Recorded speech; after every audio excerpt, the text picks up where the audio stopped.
goodness. Good afternoon. 4 p.m. is on time and it's warm. Put the sweatshirt on and then after I had a quick run through of what I think we're going to be doing and worked up some warmth. But we have just had some harissa paste with some halloumi for dinner. Anyway, and then as I was rehearsing, I spotted that it was 15:50 Hate. I don't know why all the H's today. So a quick cup of tea to calm my mood down on account of the harissa. Maybe a little bit of harissa paste overload. Why have we had dinner at 3:30? Because Rich, for some reason, Rich thinks it's going to be good luck for him to go and watch the football on the big screen in Carlisle this afternoon. So in order to eat together an early dinner, whether or not that's going to be worth it, whether or not that's going to make all the difference to the England team, yeah, not too sure on that. Not too sure on that. Anyway, is anybody there? I've just spotted, I've got some, got a couple of brass knobs there, set on a stack of books. Could say. There's probably a gag there somewhere. Probably a joke to be had. Can't really find it at the moment though, that's the thing. Anyway, it's 4 p.m. Is anybody there for a 4 p.m. stretch and sway? I had a quick remind of myself of what's going on today with Kels. And I think I started this sway on Monday from somewhere, can't remember. It all started swaying back to me. So what I think I'm going to do is use the sway or use the upper body montage of sway moves and incorporate the stretchier positions into the sway. That's what I thought I'd do today, or the upper body ones at least. So if you would like to join 321 Beck Stanley later live training, is it the last day of June? I think it's Sunday the 30th of June. Finale stretch and sway of June. It's the last one. Last one in June. Plenty more to come in July and August and September. But if you fancy, here I am in the cactus room for some stretch and sway, starting with a little bit of circulation boost. So decide where you're going to go. I've got the swinging chair. Not suggest a swinging chair, something that's fixed and firm that you're going to feel comfortable in, with some external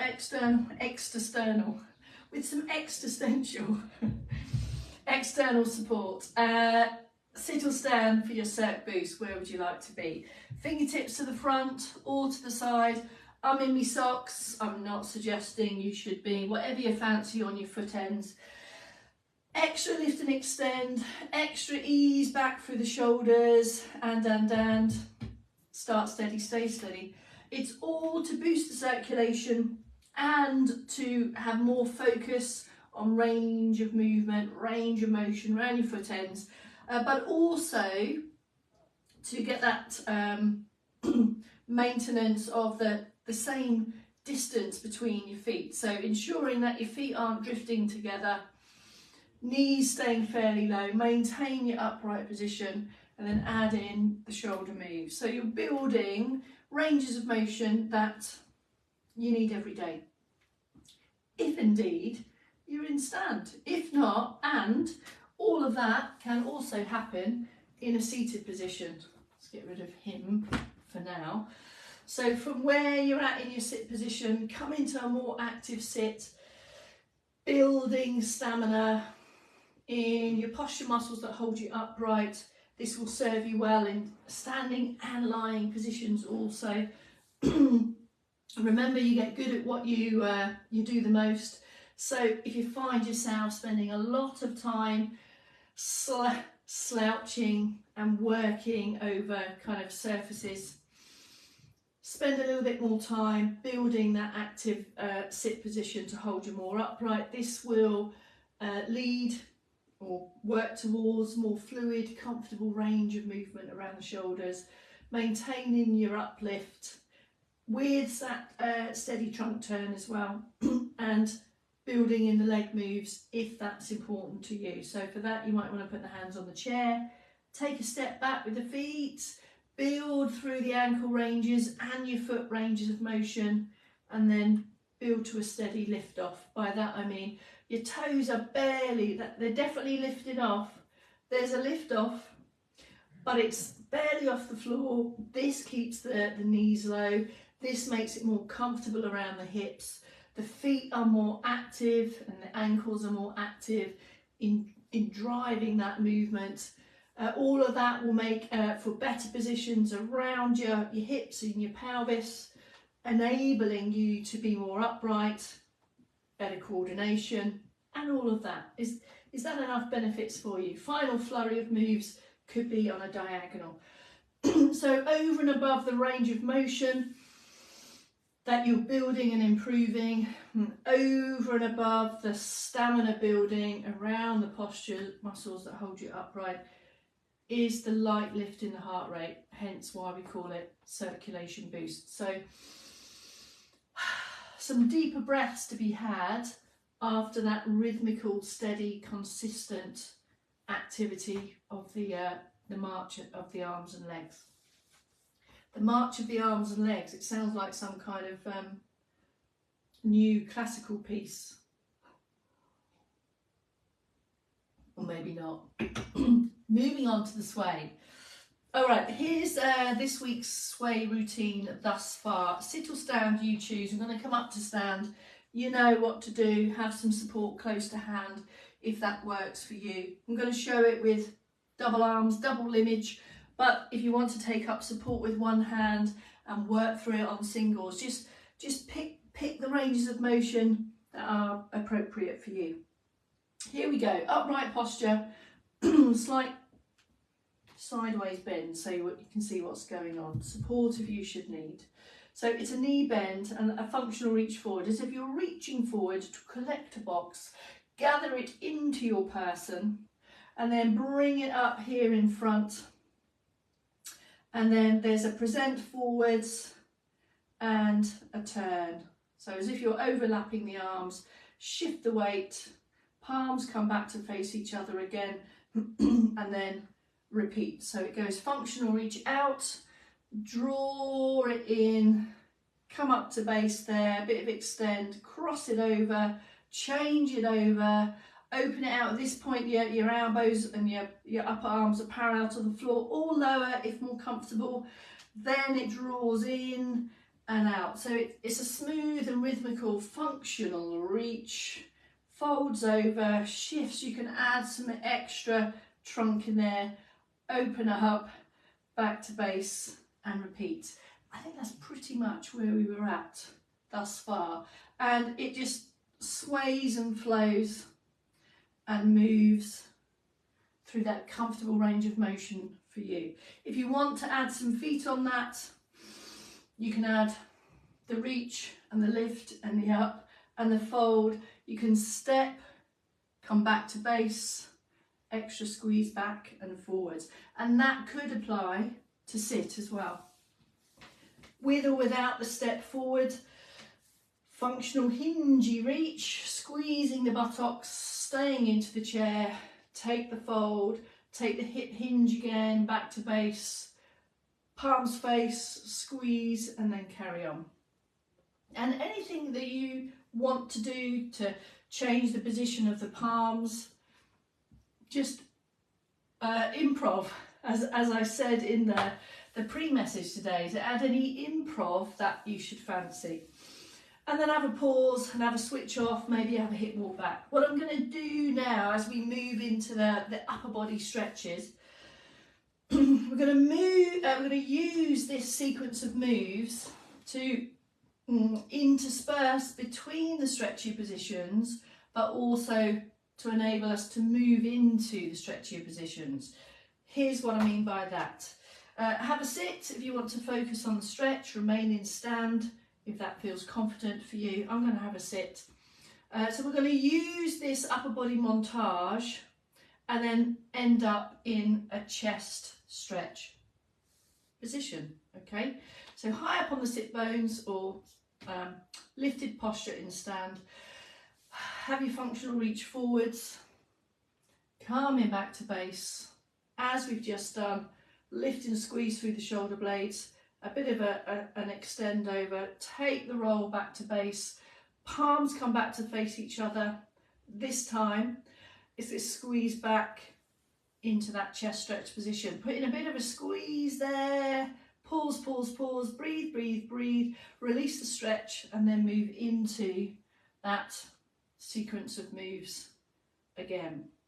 Up to you how much hip hinge you have on that, and then into that stretch again. Just do check that you, when you bring your hands to your backside, you do depress those shoulders as well. In stand, it might be like this. There's the reach, there's the lift back to base. Roll, open, squeeze, and sit. So you're kind of taking the long way around the houses to take that chest stretch position. All right, have a pause. The next stretch that we ordinarily do is the back of arm stretch. So either go straight into that, if you know what it is and how it feels and how you like to be, or we can crowbar in another functional reach, pull back into the body, palms up, turn, turn, here, and this time I'm going to reach over the back of the head, one hand to the hip, come back to base, fold the arms, take a roll, back to base, reach over with the other hand, hand in pocket. So you've got one up, one down. What that one up, one down is going to bring is also a little bit of extra extension. Come back to base, fold the hands, roll back, and then repeat. So there's the reach forward, come up to stand, palms face, a bit of an extend, fold, cross, but this time, back of arm stretch, fold, change, back of arm stretch, and have a pause. If you prefer not to use these sequences to get into position, then just take the usual, ease up the elbow, have an extra squeeze, head stays still, slowly in, slowly out. Or, I need to have a slurp of tea, folks, 2 seconds. Or you precede every stretchier position with the sequence. So let's do that again. So I'm going to give you the whole sequence again. If you remember, the third stretch now is going to be our usual side bend, upper side stretch. So here we go, using the same structure. Functional reach, back to base, palms up, cross over, take the roll, arms come back. This time it's going to go one up, up, up, up, up, up, up with a bend and change. So we come back to base, fold, roll, open, one up, up, up, up, up, up, squeeze, and back to base.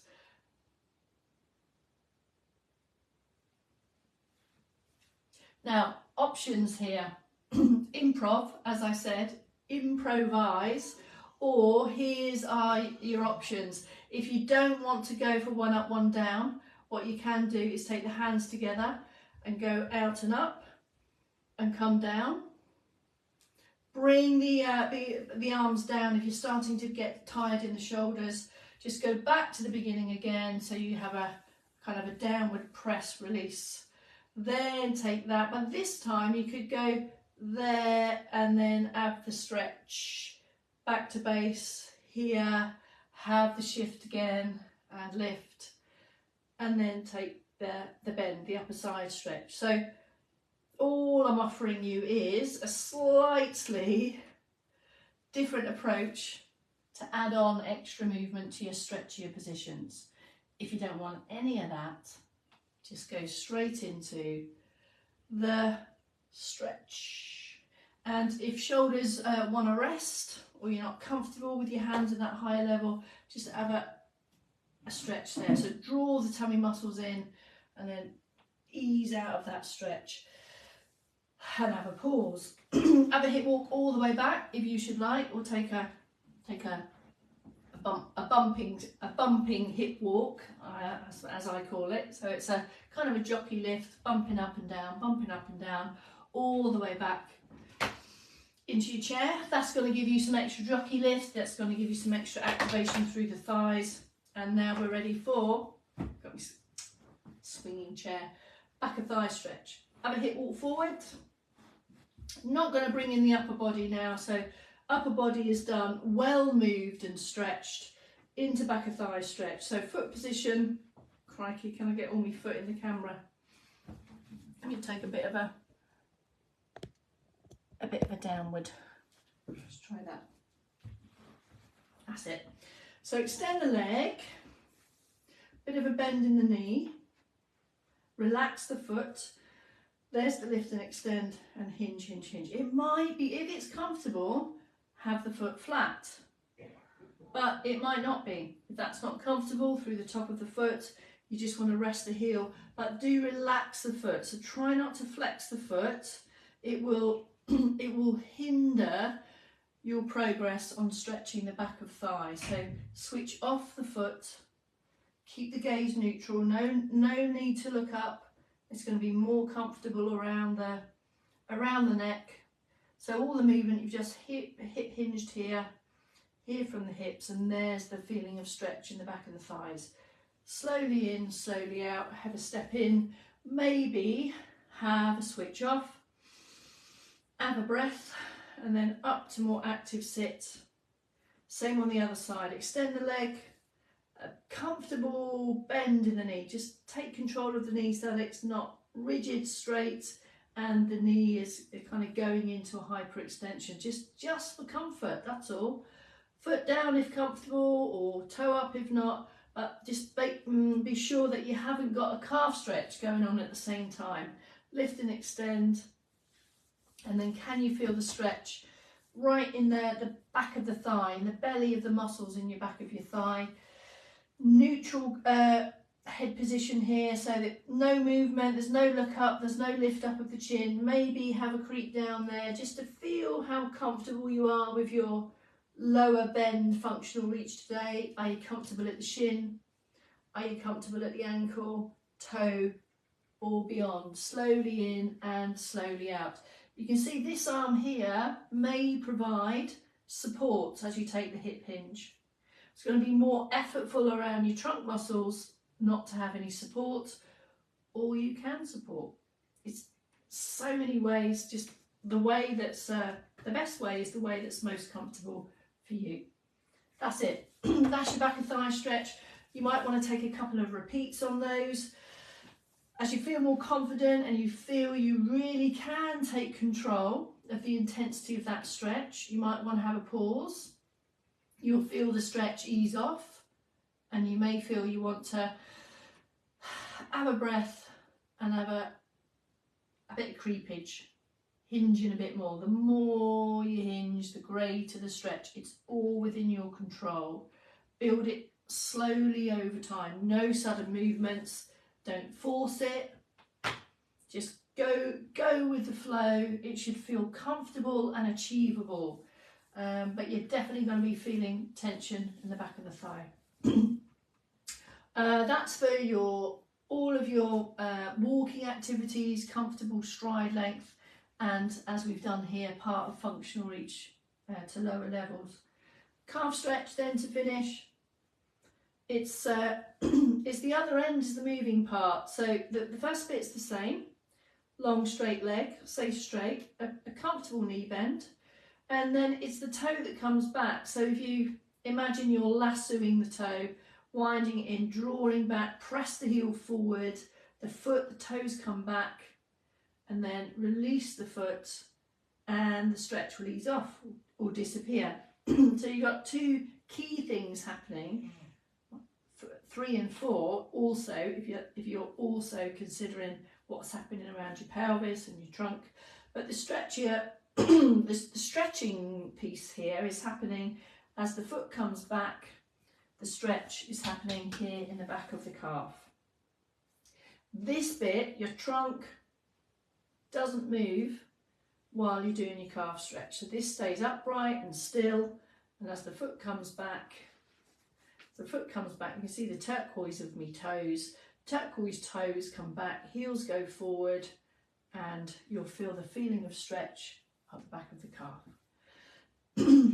So important, significant, beneficial, whatever word you want to use, for maintaining or also improving the movement and the mobility around your ankles, because you're increasing the flexibility around your calves and your ankles. So freely moving muscles, longer muscles, aid better movement. In stand, if you would like, I'll just move this out of the way. Support to the side of you. Take a comfortable stride. So you've got some foot bend practice there, and then lower the heel, and there's the calf stretch in stand. When you do this one in stand, you're going to get an extra stretch or feeling of stretch here in the front of the hip. There. So 2 points of stretch, front hip and the calf. And to do the other leg, practice your turn around. So practice your 90-degree turning and your foot's placement on turning, and there, repeat on the other side. Keep using this support, lean into the support if that helps. This removes the feeling of a balance challenge, gives you all the support you want. I'm literally leaning into the wall here so that I can stay here a bit longer to get this more effective stretch here in the front of the hip and down at the back of the lower leg there in your calves. That's it, folks. That is your 4 p.m. stretch and sway, or integrated. We went for an integrated approach today. It's a new week. Kels and I haven't decided what the shift pattern is for Movement Snacks next week. One of us will be with you 8 o'clock. It's most likely to be me, and then I'm travelling for the rest of the day, heading down to Birmingham for the third leg of this particular journey that I'm on. That's it, folks. See you tomorrow at some point.